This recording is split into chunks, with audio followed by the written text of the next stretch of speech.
नमस्कार साथियों। आज एक शिक्षक की डायरी से कुछ पन्ने लाए हैं। उन पन्नों के बारे में जानकारी देना बहुत ज़रूरी था। एक शिक्षक की आत्मकथा है, ऐसा हम इसको समझ सकते हैं।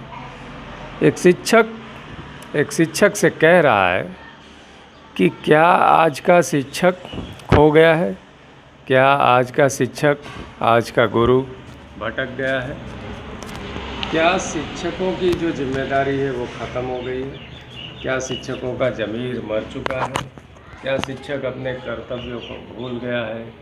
ये तमाम बातें एक शिक्षक अपनी डायरी में लिखता है और वो डायरी मैं आपके सामने पेश कर रहा हूँ। वो शिक्षक कहता है कि आज की परिस्थितियाँ ऐसी हो गई है, उसे देखकर ये सवाल पैदा होता है। सवाल पैदा क्यों हुआ? ये सवाल पैदा इसलिए होता है कि आज जो है एक अंग्रेजी का शब्द बड़ा ही फेमस हो गया है। वो शब्द है लॉकडाउन। लॉकडाउन ये अंग्रेजी का शब्द है जो 2019 के पहले शायद ही किसी भारतवासी ने सुना होगा। इस लॉकडाउन के मायने क्या होते हैं ये एक शिक्षक को अच्छी तरह पता होता है। ये गुरु, ये शिक्षक इस लॉकडाउन के मायने अच्छी तरह से समझते हैं और ये शिक्षक से बेहतर कोई नहीं समझता, ऐसा मैं मानता हूँ।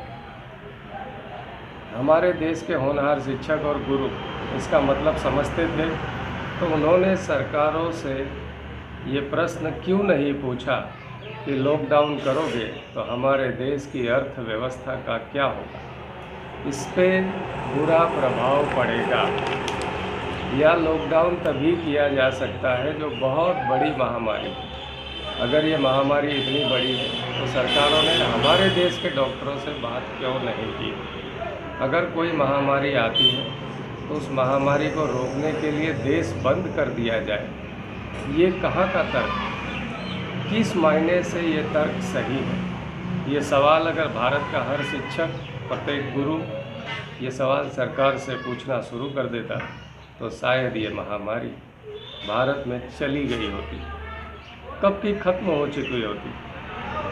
हम सवाल नहीं पूछते, इसलिए ये महामारी 10 महीने से भी ज़्यादा का वक्त हो चुका है, फिर भी ये शहरों में फैल रही है। शहरों के फैलते के साथ गाँव में भी फैल रही है और गाँव में भी फैलती जा रही है। इसको ऐसा कह सकते हैं कि इसको फैलाया जा रहा है और इस महामारी के चलते लॉकडाउन लगाए जाते हैं। और ये महामारी,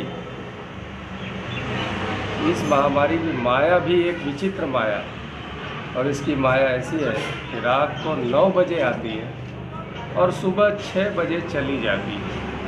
अब जो बीमारी रात को 9 बजे आती है, सुबह 6 बजे चली जाती है, तो वो बीमारी उसको कैसे मान लिया जाए? इसका लॉजिक क्या है? ये सरकारों से कौन पूछेगा? मीडिया से तो कोई उम्मीद की नहीं जा सकती, क्योंकि मीडिया वही दिखाएगा, वही समझाएगा जो सनसनीखेज होगा। और मीडिया को 50% से भी ज़्यादा भरोसा नहीं किया जा सकता, या उससे कम का भरोसा लोगों का रह गया। मीडिया को सत्य से 80% से ज़्यादा परहेज है। तो ऐसे में भारत की डूबती नैया को पार करने की जिम्मेदारी गुरु और शिक्षक की हो जाती है। और वो शिक्षक जो डॉक्टरों को ज्ञान देते हैं, जो डॉक्टरों के शिक्षक हैं, उन्हें तो ये अच्छी तरह से पता है कि ये महामारी क्या है, वायरस क्या होता है, उसका समय अवधि क्या होता है, वह कितना घातक हो सकता है, वगैरह वगैरह। अगर ये लोग ईमानदारी से समाज को सच बताना शुरू कर दें तो ये महामारी तुरंत चली जाएगी। मास्क क्यों लगाएं? महामारी आ गई, मास्क लगाओ, सभी नेता लोग चिल्लाने लगते हैं और चिल्ला रहे हैं, मास्क लगाएं। मगर इस मास्क लगाने के पीछे का लॉजिक क्या है? क्या मास्क लगाने से ये महामारी हम पर असर नहीं करेगी? क्या ये वायरस बेअसर हो जाएगा? अगर ये वायरस बेअसर हो जाएगा तो इस वायरस का एक्चुअल साइज क्या है? इस मास्क लगाने से क्या ये वायरस हमारे शरीर के अंदर प्रवेश नहीं करेगा? अगर ये नहीं कर सकता तो फिर स्कूलें क्यों बंद हैं? मास्क लगाकर भी तो स्कूलें खोली जा सकती है। अब उन बच्चों का क्या होगा जो 10 महीने से स्कूल नहीं गए? कक्षा 1, 2, 3 के बच्चे तो स्कूल का नाम तक भूल चुके हैं। पढ़ाई लिखाई की तो बात ही कहीं और है। सरकार क्यों मना कर रही है स्कूल में बच्चों को आने से? क्या ऐसा नहीं है कि बच्चे स्कूल में आ जाएंगे, स्कूल खुल जाएगी, बच्चे स्कूल में पढ़ने लगेंगे तो इस बीमारी की पोल खुल सकती है? सवाल ये भी बनता है, ये सवाल सभी शिक्षक ने सरकारों से पूछना चाहिए। कोई भी वैक्सीन बनाने में 5 से 10 साल का समय लग जाता है और ये वैक्सीन 10 महीने में कैसे आ गई? और जो वैक्सीन 10 महीने में बन जाती है तो क्या ये वैक्सीन फ़ायदा करेगी? अगर ये वैक्सीन फ़ायदा करेगी तो उसके नुकसान भी तो होंगे। वो नुकसान इस समाज को कौन बताएगा? उस नुकसान से अवगत कौन कराएगा? इसके बारे में भी सोचना होगा। शिक्षक ने सरकारों से करने चाहिए सवाल। वो सवाल ये है कि अगर ये महामारी जाएगी, वैक्सीन लगाने से चली जाएगी, तो पीछे एक पर एक महामारियाँ और चली आ रही है। Swine flu, bird flu, second wave और न जाने कई नाम से बीमारियाँ समाज में आती ही जा रही है, आती ही जा रही है, आती ही जा रही है। इस महामारी को अगर जल्द से जल्द हमें भगाना है, इस महामारी को अगर जल्द से जल्द हमें भगाना है तो सरकारों से सवाल पूछने पड़ेंगे। अगर हम सवाल नहीं पूछेंगे तो ये महामारी बढ़ती ही रहेगी, बढ़ती ही रहेगी और ये महामारी 2025 तक भी ख़त्म होने का नाम नहीं लेगी। एक के पीछे एक वायरस आते रहेंगे, हम अपने मुंह पर मास्क लगाकर घूमते रहेंगे, घूमते रहेंगे, घूमते रहेंगे बेवकूफ़ों की तरह। क्या हमें ये नहीं लगता, क्या किसी शिक्षक को ये नहीं लगता कि ये मास्क लगाने के पीछे का एक रहस्य ये भी तो हो सकता है कि कोई न कोई हवा पर कंट्रोल करना चाहता है? क्या ये सवाल नहीं बनता? मास्क लगाने से बीमारी या वायरस हमारे शरीर में नहीं आएगा।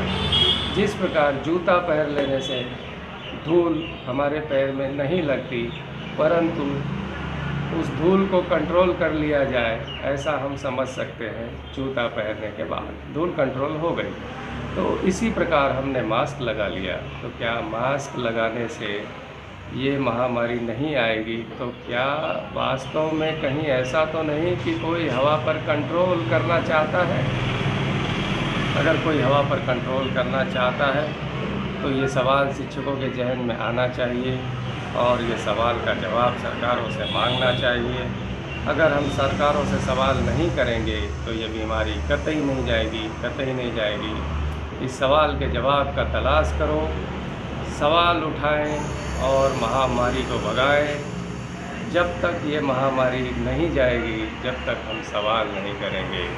अगर इस महामारी को भगाना है तो सवाल तो पूछना ही पड़ेगा। जो व्यक्ति सवाल नहीं पूछेगा वो इस महामारी का शिकार हो जाएगा। आप सवाल पूछना शुरू कर दें।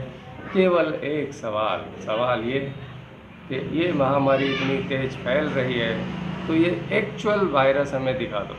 आज तक एक्चुअल वायरस क्या है वो भी किसी को पता नहीं चला और ये महामारी फैलती ही जा रही है, फैलती ही जा रही है, फैलती जा रही है। कोई बंद होने की संभावना नहीं है। और यदि हमने सवाल नहीं खड़े किए और हम सड़कों पे नहीं आए तो एक न एक दिन ये महामारी इतना विकराल रूप ले लेगी कि 2025 आ जाएगा, तब भी ये महामारी जाने का नाम नहीं लेगी। अगर इस महामारी को भगाना है तो सवाल उठाए, सवाल उठाए, सवाल उठाए और तभी ये महामारी भागेगी। इस महामारी को भगाने के लिए सरकारों से सवाल पूछने पड़ेंगे। अगर आप सवाल पूछना बंद कर देंगे तो ये महामारी ऐसे ही चलती रहेगी, चलती रहेगी, चलती रहेगी। जय हिंद, वंदे मातरम।